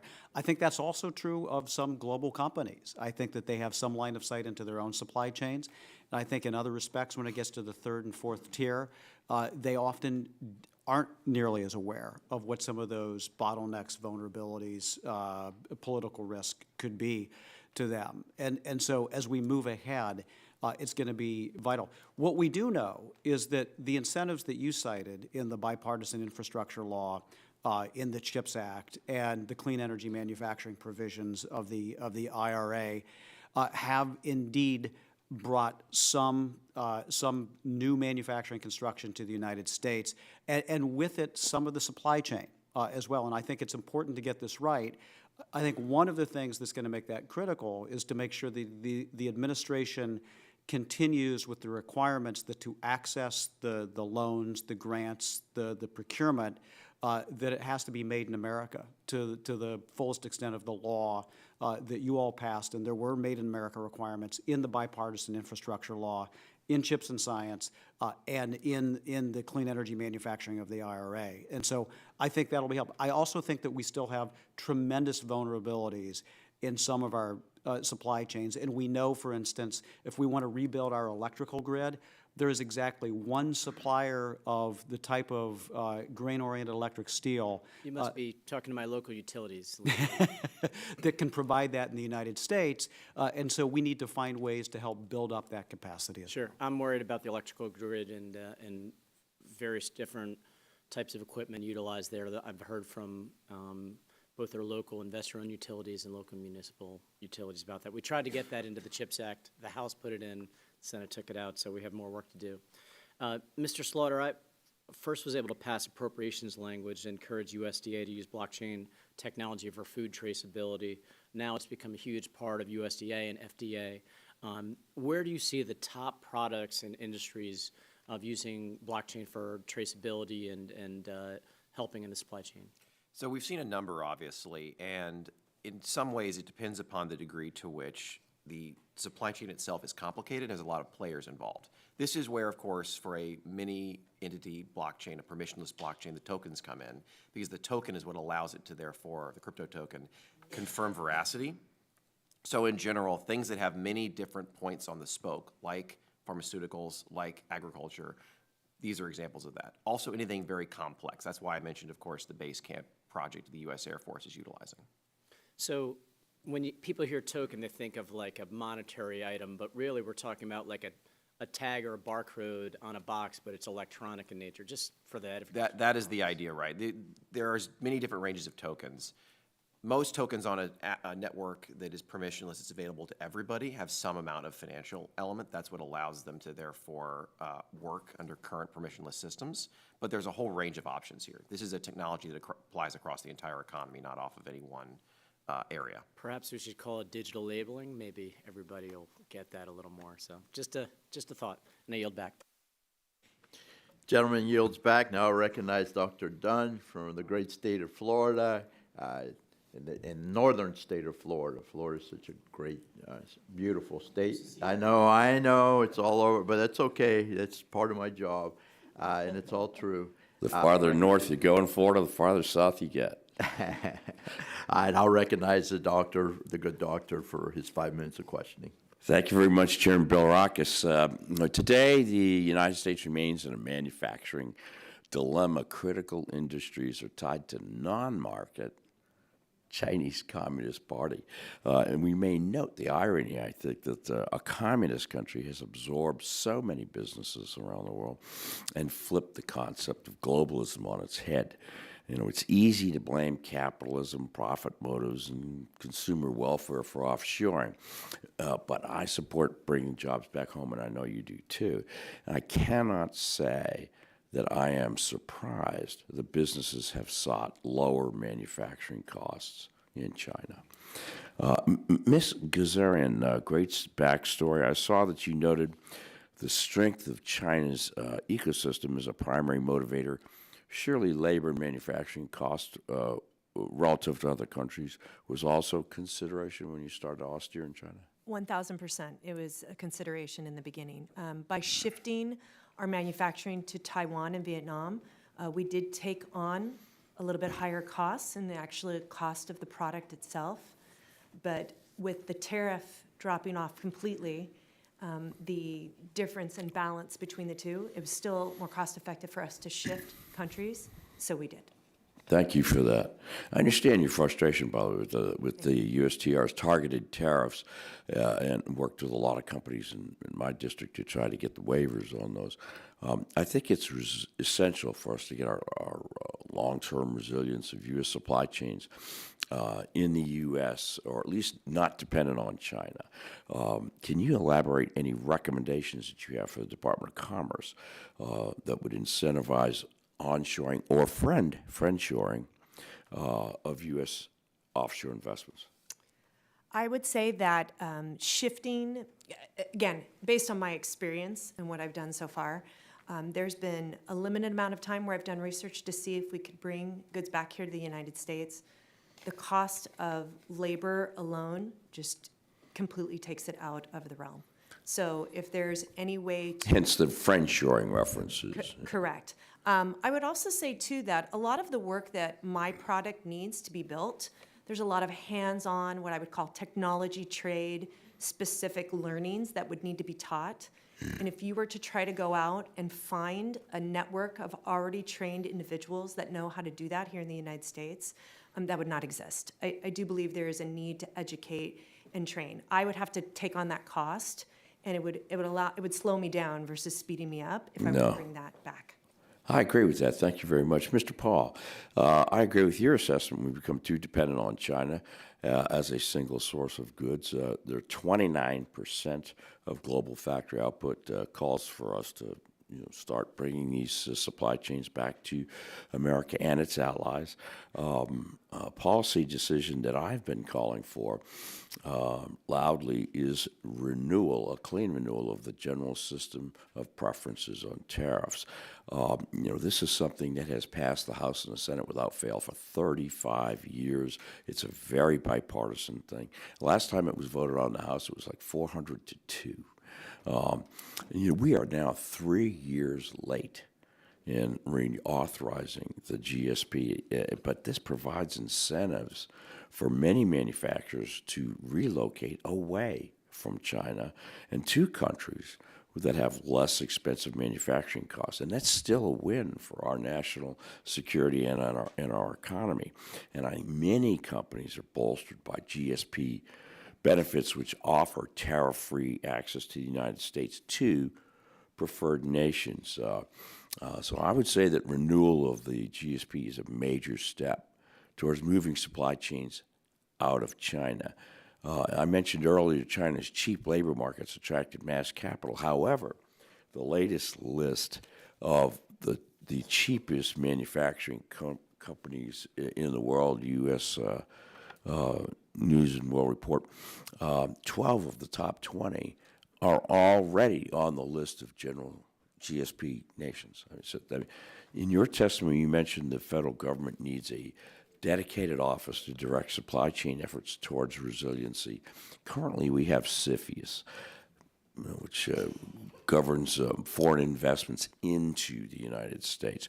I think it's worth considering that we have a similar program to monitor outbound investments into China. Can you address that? Absolutely, and in my testimony to the Select Committee on China, I also called for a thorough review of outbound investment as well. Since you asked about GSP, Mr. Dunn, I would say that I think that the national security goals of the program are essential. I do think the program could use with some reform, particularly the content laws. It allows pass-through of goods. I think you should take a look at that, and also graduating some of the products from it. But I do think that along with TAA and some other programs, is something that's overdue and would give us a leg up. My time has expired. I thank you for your forbearance, Mr. Chairman. Take care. Doctor yields back. Now we'll recognize Ms. Trahan for her 5 minutes of questioning. Well, Chairman Bilrakis and Ranking Member Schakowsky, thank you for calling this hearing. The COVID-19 pandemic disrupted supply chains across the country. It imperiled everyday Americans' access to many things, but including baby formula, flour, cleaning products, and so many essential goods. It's essential that we take the lessons learned from the pandemic and develop a comprehensive national strategy to monitor and to assess the vulnerabilities in our nation's supply chains. And I'm of the opinion that the biggest way that the pandemic disrupted our supply chains was its impact on the workers who actually kept our economy running. Americans who had the flexibility to work remotely did so to slow the spread and protect themselves from COVID and their families, but millions of essential workers put themselves at risk, and they showed up to work every day. And the supply chain crisis impacted their workplaces too. Take the nurses who wore trash bags instead of hospital gowns because of shortages of medical supplies. Mr. Paul, the COVID-19 pandemic upended the lives of every American and every worker, and because of that, caused havoc in our supply chains. What valuable information can labor unions and workers provide to help ensure that we identify and address supply chain vulnerabilities? Thank you very much for the question. I think that workers and entities that represent workers, like labor unions, are essential to making this construct work. As I indicated in my testimony, the most valuable asset of manufacturers is the workforce. That's where the knowledge lies. That's where the skill set lies. And without them, there would be no production. The lessons we learned from COVID, I think, are also incredibly valuable. When worker voices weren't heard necessarily, we ended up with more problems in some cases, either in terms of health outcomes or in terms of disruptions. And so I think ignoring that is to not get a 360-degree view. And I will also say that in many cases, manufacturers I talk to, ideas in terms of finding new products, new markets, new workarounds, new supplies when there were bottlenecks also came from the shop floor, and that's just information that you can't derive from anywhere else. So any enterprise with respect to supply chains to be successful needs to include a diversity of voices, including that of the workers. Yeah, that seems to make perfect sense. There's no way to get a full assessment of what's happening with our economy during a crisis without talking to the people on the ground who are facing it every day. And if you look at some of the recent economic shocks in our country, it's a consistent pattern of workers making sacrifices to keep our economy running, just like those nurses wearing those trash bags. We're in the midst of the first UAW strike of all 3 U.S. legacy automakers at the same time.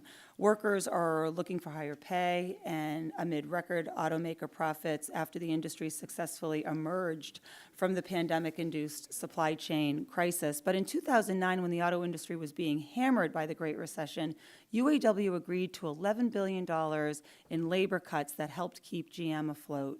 Mr. Paul, when economic and supply chain crises happen, how have industry and labor worked together to adapt and to survive? Thank you. That's a great question. And certainly the auto rescue from 13 or 14 years ago is a good example of that, about how there was shared sacrifice in exchange for some public benefits to keep the heart of American manufacturing viable. We've seen that also, I will say, in the steel sector, in collaboration between workers and the companies to restructure the industry to make it competitive and to advance its goals. And so when we look broadly across future industries in the United States, that includes EVs, that obviously includes semiconductors, ensuring that in exchange for that public benefit, that there is some recognition that the work is valued and the workforce is valued, ought to be part of best practice and policy as well. Thank you. And I will put my last question in, but maybe a written response. I appreciate the insight. The sudden shortages of essential goods like baby formula, cleaning products, and PPE showed that we need to rapidly respond to supply chain failures and immediately act to remedy them. Mr. Griswold, your organization has called on Congress to establish a national development bank to finance projects vital to our nation's economy and national security. This is similar to a supply chain financing provision in the America Competes Act. Could such financing strengthen supply chains for critical goods? I realize I'm out of time, so I'll have to put that one in the record, but thank you. Very good. Generally yields back. Now I'll recognize Ms. Lesko from the great state of Arizona for her 5 minutes of questioning. Thank you. Thank you, Mr. Chair, and thank you all for being here to testify today. Ms. Gazarian, you had talked about how you had had your goods manufactured in China, but because of the tariffs, I think I heard you say you've moved to manufacturers in Taiwan and Vietnam. Is that accurate? That is correct. Okay. I'm trying to get a handle on if those companies are controlled by the Chinese government. I mean, is it a way for China to get around the tariffs? Or the companies to get around the tariffs? So both of the manufacturing partners that we have shifted to other countries with are still rooted in the leadership of the original manufacturing partners I worked with in China. So their way was to shift into other facilities in other countries to still be able to support us with the skill and quality that we needed for our product, but to do so in other countries, yes. Yeah, thank you. Mr. Griswold, what specific dependencies does the U.S. Have on Chinese manufacturing and raw materials, and how can we reduce these dependencies? It's a very big and important question, and I'd love to meet with your office to talk about it at the length it deserves. You mentioned critical materials. I think the critical mineral supply chain, I know, is very much of concern to Congress and to all of you, and you're paying attention to it already, but I think it does merit mention. Even though we have started to extract and mine some critical minerals here again in the United States, still not as much as we could. And even those that we do extract often have to be processed in China anyway. We're sending it there and having it come back. That represents a massive vulnerability. The CCP has proven its willingness in the past to restrict or cut off the flow of critical minerals. They've done that. And are clearly willing to do it again, and that would represent a major national security and economic crisis, because as you know, these minerals are used in both military and civilian applications. So that's just, I think, one instance of the many vulnerabilities we have, Right. And dependencies we have, but it's an important one. Yeah, and it's just such a problem. You know, we had the Secretary of Energy in front of our committee, our energy, I think our full committee maybe, and you know, she said that she supports domestic mining, but in Arizona, which I represent parts of Arizona, Phoenix, they pulled back the permitting for a big copper mine, and so all of these things that we need, I think, 4 times as much copper in electric vehicles. And so I don't understand it. I mean, I just don't get it, how we're going to get to the goals that the administration wants without doing mining here. I don't understand it. And so, you know, maybe someday somebody will explain it to me. Mr. Slaughter, what measures are being taken to protect American intellectual property from theft and reverse engineering when working with Chinese partners and suppliers? Not enough. In general, we've seen, in particular, China taking a lead on a lot of nascent technologies. I was reminded today by someone that the Belt and Road Initiative, when they place, roads from Kathmandu to Khartoum, also they bring with it digital yuan and blockchain information. This is a major concern that if the Chinese or other hostile actors have the foundation of the next generation of the internet, our information security as a whole in the U.S. will be hurt. Yeah, it's, we have a heavy lift here in the United States, and I think we share our goal, Republicans and Democrats, of bringing back manufacturing here, but it's going to be tough because we're so darn reliant on China. And they can hurt us without even firing a shot. And scary stuff. Thank you, and thanks for being here, and I yield back. Gentlelady yields back. I'll recognize the gentlelady from Tennessee, Ms. Harshbarger, for her 5 minutes of questioning. And you notice I didn't mention the football game from last weekend. Don't start something now, Gus. Thank you, Mr. Chairman, and thank you to the witnesses for being here. We have had many prior witnesses who've testified before how the pharmaceutical supply chains are incredibly complex and difficult to trace.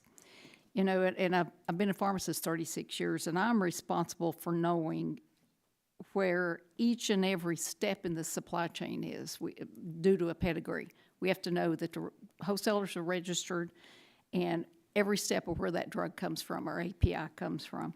So, Mr. Slaughter, I guess my first question is, how could blockchain technology be used to help pharmacists and wholesalers? So there's a number of companies already working on utilizing blockchain technology and crypto for pharmaceuticals. I think MedChain is one of them, PharmaChain is another. Happy to follow up with your office afterwards. Yeah. Because of the many different components of sensitive information and location involved in the creation of vaccines, of pharmaceutical products, it's very important to have total confidence in the purity and veracity of those components throughout the entire chain. That is part of the appeal of how blockchain could help the supply chain there. Okay. I would like to follow up with you on that later. Ms. Gerzarian, you briefly shared about concerns related to a mandate from Commerce requiring you to share information. And on a similar note, how would you feel if there were voluntary standards in place that didn't protect you from litigation or pose a risk to expose trade secrets? Unfortunately, if there wasn't any protection, I would not feel comfortable providing that data. If there was some sort of protection and legal protection at that, if I did provide that information, I would be happy to do so. It is in my best interest to strengthen the United States. Yeah. We just need to make sure that we're protected. Absolutely, I agree. Mr. Griswold, since the pandemic, we've talked a lot about government standing up programs to fix supply chains, but the government often causes supply chain problems. If there was a regulation that you would eliminate to help our supply chains be more resilient, what would it be? We've, I think, already started to touch on that question in this discussion. My organization's published, for example, on NEPA reform. I think, I mean, no one here is in favor of making our air or water dirtier, but we can keep our environment clean and be responsible stewards of our natural resources and let ourselves build things at the same time. One of the more encouraging things from my perspective that we've seen in recent months is an emerging bipartisan interest in permitting reform. Yes. That strikes me as very encouraging. If we can find a bipartisan and therefore politically durable way of keeping the environment safe while allowing ourselves to build again, I think that's incredibly important. Yeah, we've talked a lot about reform of that program. I have another question, Mr. Griswold, Mr. Slaughter. How many labor unions exacerbated the supply chain shortfalls in this country, and what's the best way to counter organized labor when they hold supply chains hostage? I think I would respectfully take a different view of the premise. Organized labor, at least organized labor that represents workers who build things, have a vested interest in increasing domestic production. Of course, they're the ones, some of the ones who will get the jobs. So in my view, it may be constructive to view organized labor as a potential asset to be mobilized in this political fight versus an impediment.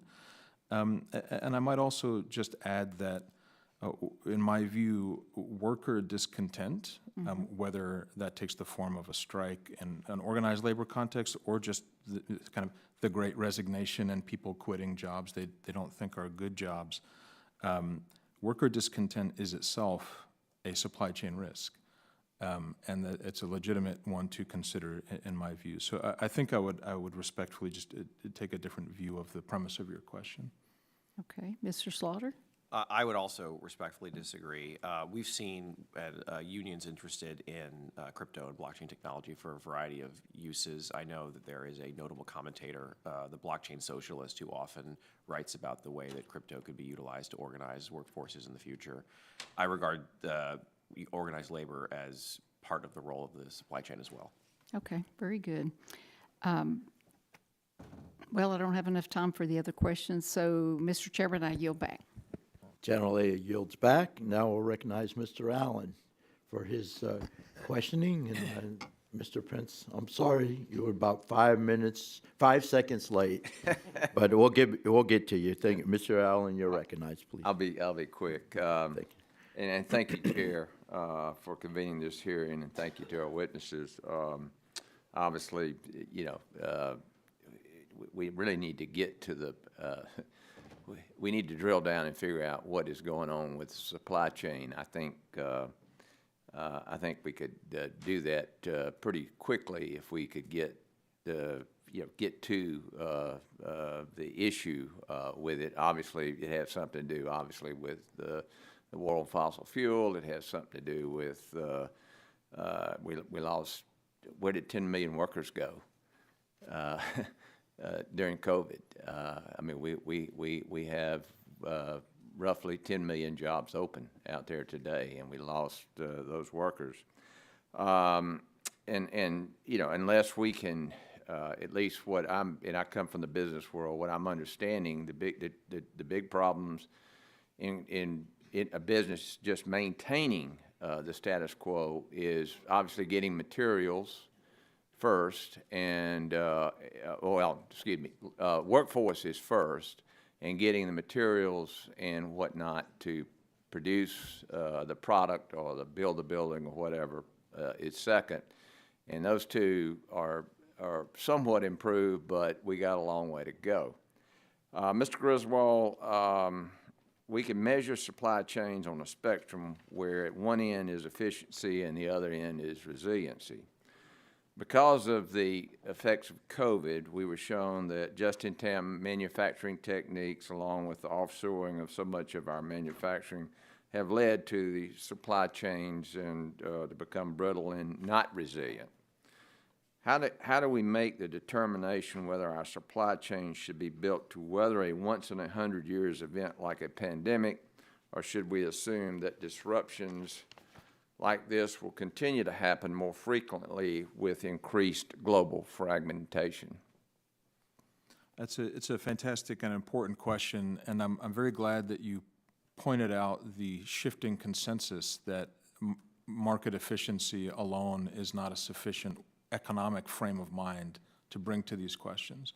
And that's true in supply chain resiliency as it is in many other respects in our economy. I think we've seen the political discussion about that change in recent years in both parties, quite rightly so.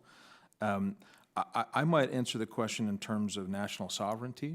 If we overly lean in the direction of efficiency and therefore supply chain fragility, we compromise our own ability to make our own decisions about what's in America's best interest. A good example in my mind are the recent sanctions Congress put on Russia. The various measures we've taken to excise Russia from the global economy. And regardless of your view of that conflict, I think it's a good thing that we had the capacity to do that if we decided it was best. We don't have the capacity to do that with China, even if we did decide it was best.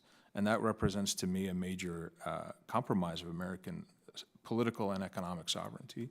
And if we admit, as I think you rightly have, that efficiency is not the only measure we should be looking at, that allows us to consider other measures, like our ability to act freely in our own interests on the global stage. A more resilient supply chain structure would let us do that if we decided we need to. So that's just maybe one example. There are a lot of other conversations we could have in that vein, but that's my view. And with the right leadership, we can achieve that. I think so. Yeah, okay, good. Mr. Slaughter, I've got about a minute left. Can you differentiate between general blockchain technology and cryptocurrency? Sure. So in many ways, they are connected. It depends upon the nature of the blockchain. In a permissionless blockchain, which everyone is accessible to, such as Ethereum, you need a crypto token to create the functioning of the blockchain, the proof of consensus. There are permission blockchains or very private blockchains that don't utilize that, but then you lose the decentralization. To have the full decentralization, which is most useful for things that have many different companies engaged together and sharing information, that's where a token is useful. Okay, and Mr. Griswold, obviously we're on this emerging technology. We're dependent on critical materials. China dominates that. 60% of worldwide production and 85% of processing capacity of these rare materials. What are the risks to national security that this might pose? The risks are profound, and I know I've offered a lot of criticism of the Biden administration's supply chain review exercise, so let me offer a positive word. The Department of Defense's supply chain resiliency review is very clear and explicit about these dangers. Okay, good. That it is a clear and present national security threat to the United States and to many of our allies that we cannot produce the things we need domestically or source the inputs that we need domestically. Okay, I've got another follow-up question for you, but I don't have time. I'll yield back, Mr. Chairman, but please get back with us on the answer to that last question. Mr. Griswold, thank you. Thank you. The gentleman yields back, and now I recognize myself for 5 minutes. I'd like to thank Chairman Bilirakis and Ranking Member Schakowsky for holding this hearing, and thank you all for being here. I think I'm the last one, so you're almost done. I urge my colleagues to join me in supporting H.R. 5146, the Advancing the Gig Economy Act, which I co-led with Congressman Joyce. This bill seeks to uncover barriers to businesses conducting interstate trade by studying the impact of the independent workforce on our economy. Over the past few years, Hoosiers in southern Indiana have felt the ripples in our economy caused by shortages of semiconductor chips, critical manufacturing equipment, everyday consumer products, and of course, inflation.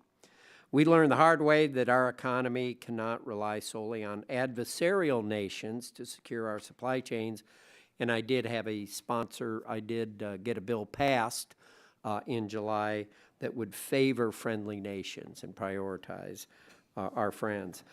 And we learned from years of dealing with the aftermath of the pandemic the difficult companies face in quelling workforce shortages.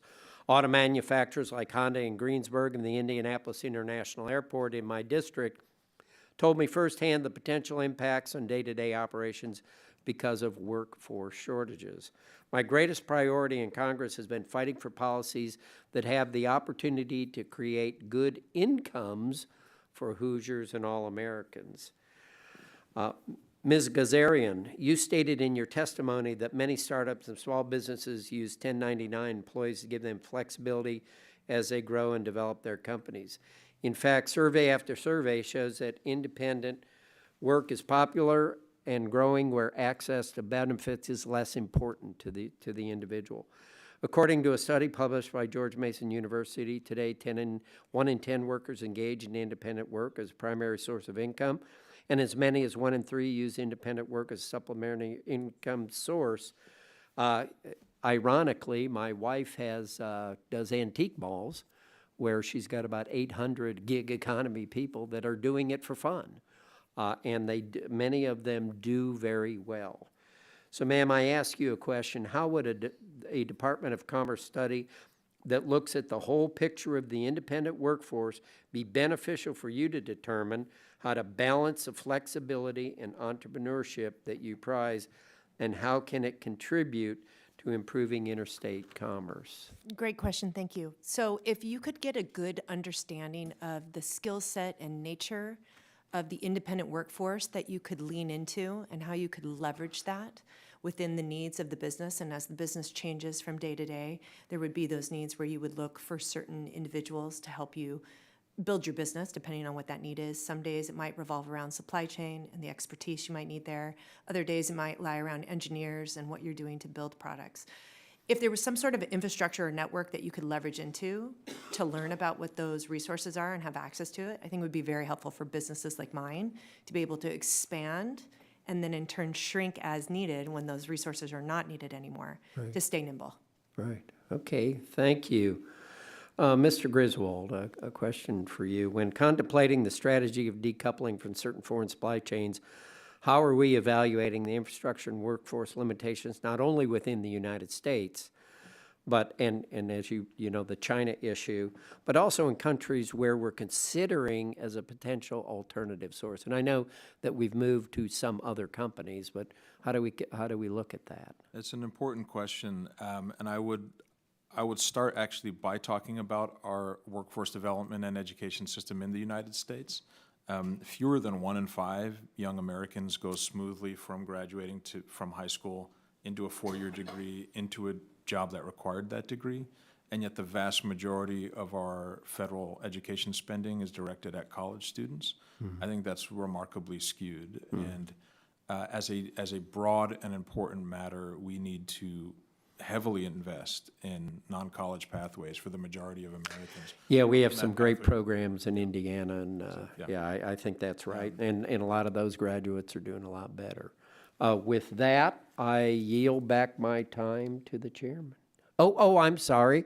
to Congresswoman Miller Meeks. Thank you very much, Mr. Chair, and also Chair Bilirakis for hosting this hearing.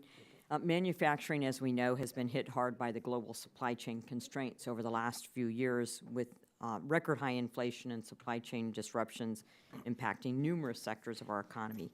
As global competition has increased, control over our supply chains has fallen into the hands of our foreign adversaries, namely the Chinese Communist Party. Such geographic concentration of supply chains has left many U.S. companies vulnerable to disruption. And it's essential now more than ever for the U.S. to strengthen our domestic supply chain resiliency, especially in infrastructure areas including critical manufacturing, U.S. defense industrial base, energy, food, and agriculture. That's why I'm pleased this legislative hearing includes my bill, the Critical Infrastructure Manufacturing Feasibility Act, which directs the Secretary of Commerce to conduct a study on the feasibility of manufacturing more critical infrastructure goods in the United States, in particular manufacturing products which many are developed in rural communities such as in Iowa and in my district. Mr. Griswold, what steps need to be taken, and you may have answered this, to increase domestic manufacturing of critical infrastructure products? And secondly, what biggest impediments, and we've heard a bit about permitting, to enhancing these sectors, specifically in the renewable energy sectors and critical mineral processing? If I can be forgiven for organizational self-promotion, we recently released a book of policy ideas titled Rebuilding American Capitalism, a handbook for conservative policymakers, which I would love to discuss with you in your office, that has a whole suite of policy ideas to address exactly what you're talking about. Both carrots and sticks are important. And again, that's a long conversation, but on the sticks side, I think tariffs and guardrails have their place. Domestic content requirements may have their place. Adequate financing for critical industries have their place. Helping pre-competitive research collaboration between innovative companies is an important step. There's a whole range of important policy conversations I think we should have on how to rebuild our domestic productive capacity. And other than permitting, greatest impediments? I think, to be frank, I think the greatest impediment is the outdated mindset that thankfully is, I think, changing in Washington, that market efficiency is the primary measure by which we should determine economic policy. And we had this discussion briefly with one of your colleagues. Clearly, national security, national economic resilience, the common good and the well-being of American working people and their ability to support their families are I think, considerations that have not always had their due in the last few decades of American policymaking and need to. To the extent to which that mindset changes, I think good policy follows.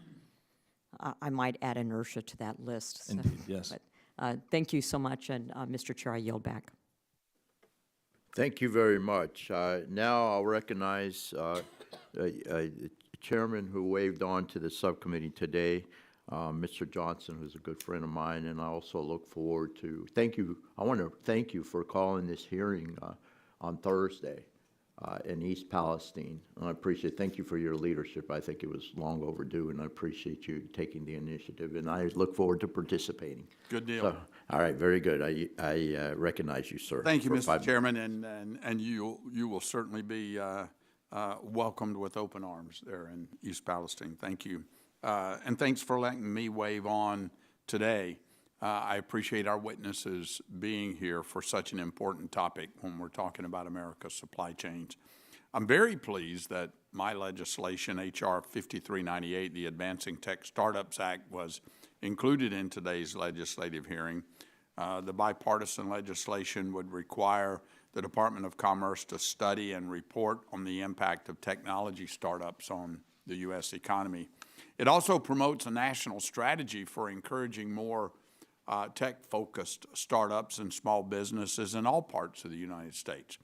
You don't have to be in Silicon Valley to successfully launch a tech startup. I'm an entrepreneur myself. That's a different story. But the talent, sustainable cost structure, and opportunity are available in many locations across the country. Additionally, I'm proud to co-lead H.R. 5390 with my colleagues, Reps. Miller Meeks, who you just heard from, Bouchon, Custer, Schreier, and Spanberger. This bill requires the Department of Commerce to study and report on products that are in high demand across the critical infrastructure sectors. Importantly, the bill includes feasibility studies for manufacturing products representative of many rural counties in my district in eastern Ohio. I know that manufacturing in these communities can and should play an increased role in making products for critical infrastructure sectors and in our nation's supply chain. As we know, the pandemic painfully revealed the importance of creating products, supply chains, and intellectual capital right here at home. We can't rely on China or anyone else, and we don't need to.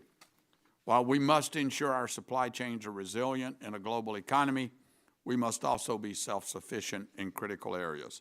It's time to fully unleash the American spirit of innovation and entrepreneurship across the entire United States. Mr. Slaughter, in your opinion, would a national strategy such as the one described by my legislation, the Advancing Tech Startups Act, that identifies barriers and encourages more tech-focused startups and small businesses in all parts of the United States, would that help to better prepare our economy for future disruptions to our manufacturing sector and supply chain? I think it would. I think a lot of the appeal of crypto and blockchain in particular is you can do it from anywhere. Many of our portfolio companies at Paradigm are largely or fully remote. There's the possibility of having tech jobs throughout the entire country, including those looked over regions that have not benefited from Web 1 and Web 2. Good. Did the pandemic impact the success of tech startups? Inherently, I think it impacted all of us. Everyone had to respond differently to the effects of disruption and to the effects in the markets. But I think many of us came through it with a greater appreciation for how we can respond to additional disruption in the future as well. Do you have any other recommendations for increasing the resiliency of our supply chains? Such a good question. It's somewhat beyond my ken, but I would suggest the number one thing is to make sure that you don't involve supply chains becoming the province of a few companies that control the information. The worst thing would be to have a few more companies that, because they control the entire data stream, become black boxes and rent seek on everybody else. Better to have this throughout the entire economy so everyone can benefit. Yeah, I agree. I personally believe that we should restrain from outsourcing anything in our supply chain below the minimum amount required to sustain our own culture here at home. We need to identify what those critical needs are and keep a focus on that. Ms. Gazarian, you mentioned in your have I got that right? Did I say that right? You got it right. Thank you. You mentioned in your testimony that shifting supply chains is not costless and does not happen overnight. What advice do you have for other companies and particularly startups looking to center their supply chains through American companies and products? Absolutely. I would say the first thing is you really need to do your homework in regards to the resources that you need to build your products and stay at the quality, safety, and efficiency level to make sure that if you are going to produce something here, you can do so safely. Then on top of that, are the costs effective to be able to stay competitive in the market with your competition that may still be producing elsewhere? Yeah. Thank you, ma'am. Mr. Chairman, I've heard from many manufacturers that that tell me the quality of the raw materials they get from countries like China, even though China is dumping excess capacity on the global market, trying to disenfranchise American workers, the quality of their raw materials. Sometimes companies have to order 3 and 4 times as much so that they can get just enough to meet their needs. Even though China holds the market on those raw materials, their quality simply is not there. We can beat them at this game if we're smart. Thank our panelists, and I yield back. Agreed. Oh, I would just want to thank the panel for all your direct responses. I know I learned quite a bit during this hearing, and I appreciate it very much. And I appreciate the ranking member holding this hearing with me. And With that, we're going to close up here. I ask unanimous consent to insert into the record the documents included on the staff hearing documents list without objection. So ordered. And again, we have additional questions. So if you could respond to those questions in writing, we'd appreciate it. I remind members again that they have 10 business days to submit questions for the record, and ask the witnesses to respond to the questions promptly. Members should submit their questions by the close of business day on October 4th. So again, I appreciate your testimony and your direct responses to the questions. Without objection, the committee is adjourned. Thank you.